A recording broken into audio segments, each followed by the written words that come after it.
नमस्कार माऊली. चला ज्ञानेश्वरीच्या सहवासात.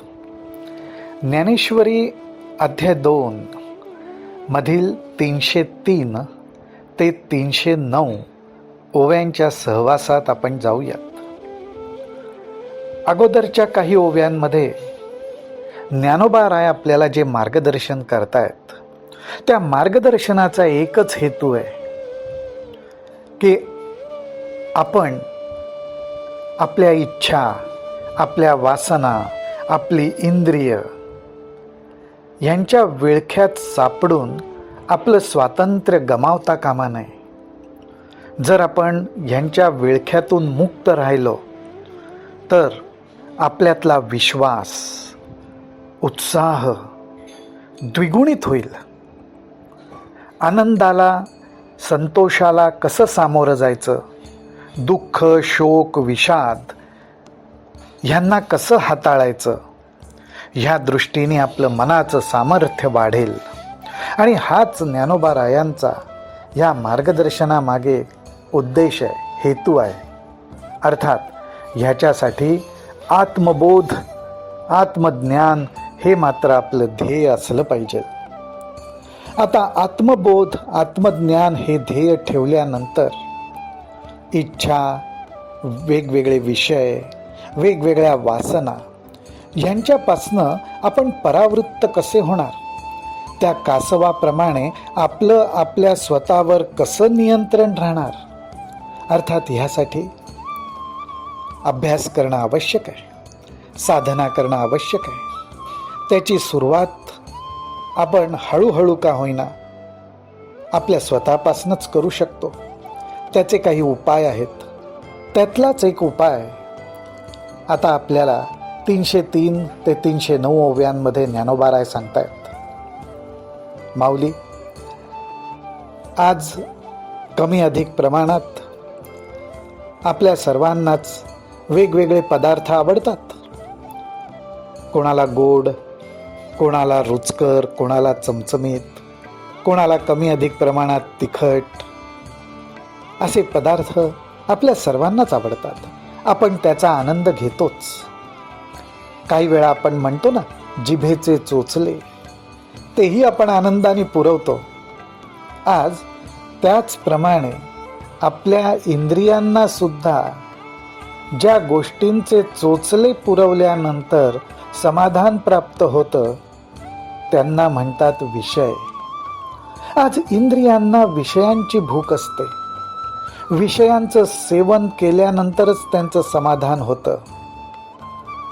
या ठिकाणी ज्ञानोबा राय आपल्याला सांगतायत की ह्या इंद्रियांना विषयांचं सेवन करण्याची जी आवड आहे ती आवड कुठल्या प्रकारे हळूहळू कमी होत जाईल, त्याचा उपाय ते आपल्याला सांगतायत. आज त्यासाठी मूलभूत म्हणजे मुख्य जो भाग आहे तो म्हणजे इंद्रियांना कुठल्या गोष्टीमुळे बळ प्राप्त होतं, तर इंद्रियांना अन्नामुळे बळ प्राप्त होतं. ज्ञानोबा राय म्हणतात, हे अन्न आपण नुसतंच योग्य प्रमाणात नाही तर योग्य प्रकारचं अन्न सेवन केलं पाहिजे. आणि योग्य प्रकारचं अन्न सेवन केलं, समतोलपणे सेवन केलं तर त्याचा परिणाम हा इंद्रिय आणि विषय यांच्या नातेसंबंधावर होतो. आणि आज ज्यामुळे इंद्रियांची विषयांमागे धाव वाढत असते, ती धाव कमी होणं जर आवश्यक वाटत असेल, हळूहळू नाहीशी होणं जर आवश्यक वाटत असेल, तर आपल्याला आपल्या आहारावर आणि आपल्या आहारामध्ये आपण कुठल्या पदार्थांचं सेवन करतो यावरही लक्ष ठेवणं आवश्यक आहे. आणि म्हणूनच ज्ञानोबा राय म्हणतायत, आता अर्जुना आणिकही एक सांगेन ऐके कवतिक, या विषयांते साधक त्यजिती नियमे. आज साधक पुरुष, माऊली, साधक पुरुष म्हणजे आपण सर्वजण इंद्रिय आवरतो आणि विषयांचा त्याग करण्याचा अभ्यास करतो. इंद्रिय आवरण्यामध्ये प्रामुख्याने श्रोत्रादी इंद्रिये आवरिती, परी रसने नियमो न करीती, ते सहस्त्रधा कवळिजती विषयीही.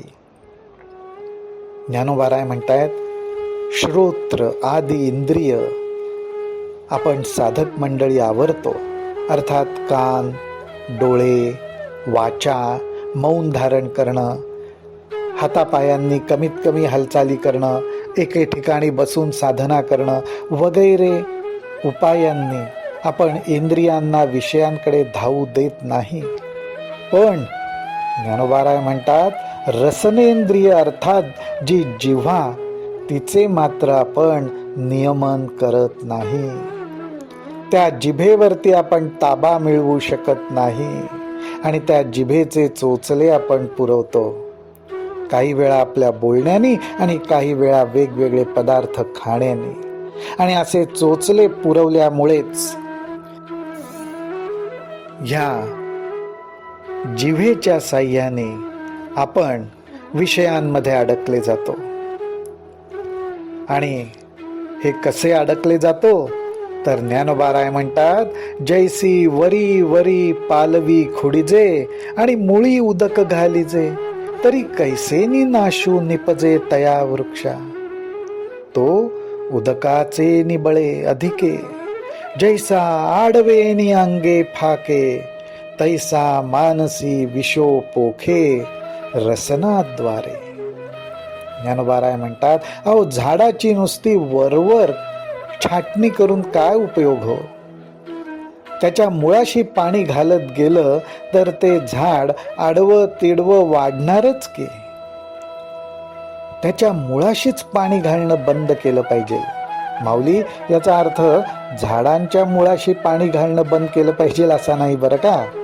तर ज्याच्यामुळे आपल्या मनात, बुद्धीत, चित्तात विषयांचा प्रवेश होऊन ते विषय ज्या कारणाने वाढायला लागतात, त्या कारणांना नुसतं वरवर छाटून उपयोग नाही, नुसतं इंद्रियांवर नियमन आणून उपयोग नाही, तर या इंद्रियांचं बळ ज्याच्यामुळे वाढतं ती रसना, त्याच्यावरही आपण योग्य प्रकारे योग्य प्रमाणात संयम ठेवलाच पाहिजे. कारण आपल्या आहारातूनच मनबुद्धीचं पोषण घडतं.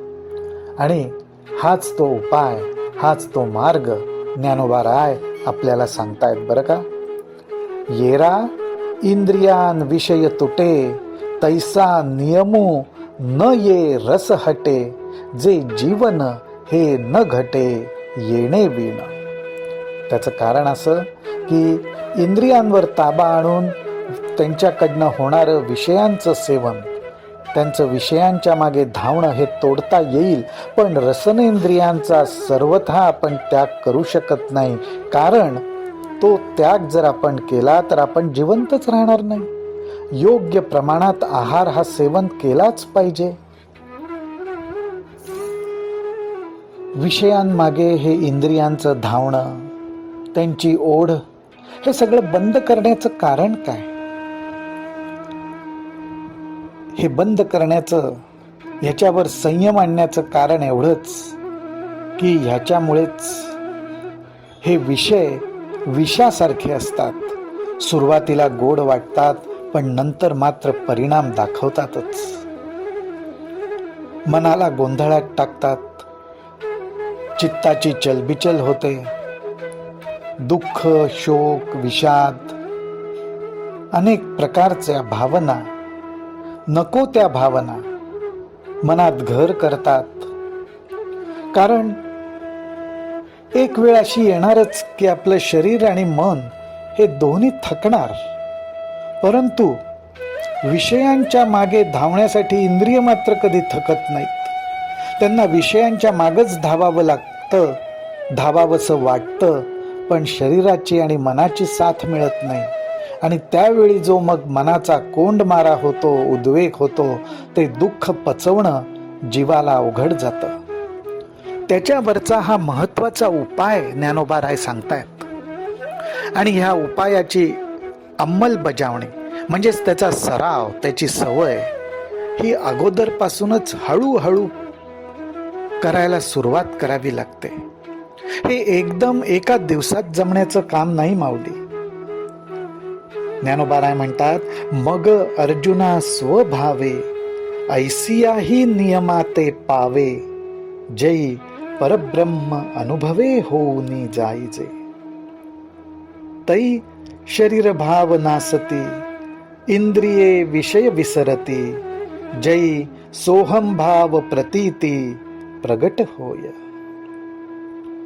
ज्ञानोबाराय म्हणतात, आत्मबोध आत्मज्ञान हे ध्येय ठेवल्यावर जे करणं आवश्यक आहे, जी उपाययोजना करणं आवश्यक आहे, त्या दृष्टीने साधक पाऊल टाकायला लागला की हळूहळू त्या आत्मबोधाची आत्मज्ञानाची जशी अनुभूती यायला लागते, तसा मी शरीर आहे, मी म्हणजे केवळ इंद्रिय आणि विषयांच्या मागे धावणं, ती प्राप्त करून घेणं आणि विषयांकडून मिळणाऱ्या सुखातच आनंद मानणं, हा जो आपला विश्वास आहे, ही जी ओढ आहे, ती कमी व्हायला लागते. अजून आत्मबोध वाढतो, अजून विषयांच्या मागे धावणं कमी होत जातं आणि हळूहळू मी म्हणजे शरीर, मी म्हणजे विषयांच्या मागे धावणारा एक जीव, ही कल्पना नाहीशी होऊन जाते आणि अंतःकरणात मी म्हणजे आत्मस्वरूप, सोहम, मी ते आत्मस्वरूपच आहे, हा भाव अनुभूतीद्वारे दृढ व्हायला लागतो. हा तो मार्ग, हा तो उपाय ज्ञानोबाराय आपल्याला सांगतात. आज आपण एक कल्पना करू. आज आपल्याला सर्पाविषयी भीती वाटते. त्याचं कारण त्याच्यामध्ये असलेलं ते विष, त्याचे ते विषारी दात. परंतु ज्याला ह्या सर्पाचं विष कसं उतरवायचं, त्याचे विषारी दात कसे काढून घ्यायचे हे समजलं, त्यांनी त्या सर्पाला निर्विषय करून टाकलं आणि मग तो सहज लीलेने त्या सापाला खेळवतो, त्या सापाच्या आधारे अनेक लीला करतो. माऊली, आज ज्ञानोबाराय आपल्याला हेच ते उपाय सांगतायत की आहाराचं संयमन केलं, योग्य प्रमाणात योग्य प्रकारे आहार घेतला की आपल्याला आपल्या जिव्हेवरती संयमन राखता येईल आणि ह्या जिव्हेकडनं शरीरात जाणारं अन्न आणि त्याच्याद्वारे होणारं मनबुद्धीचं पोषण, त्याच्यातून निर्माण होणारं विष, ह्याच्यावर नियंत्रण येईल. विष बनणंच नाहीसं होऊन जाईल आणि मग सहज लीलेने वेगवेगळे विषारी सर्प जरी आपल्या अवतीभोवती खेळत असले, परंतु त्यातलं विषच काढून घेतलं गेलं असेल, अर्थात आपण आत्मबोधावर जर आरूढ झालेलो असू, तर माऊली हो, आपल्याला घाबरण्याचं काहीच कारण नाही. आपल्यालाही असा आत्मबोधावर आरूढ होता यावं, हा आत्मज्ञानाचा प्रकाश आपल्या अंतःकरणात पडावा, हीच आपण ज्ञानोबारायांच्या चरणी प्रार्थना करूयात. रामकृष्ण हरी, रामकृष्ण हरी, रामकृष्ण हरी.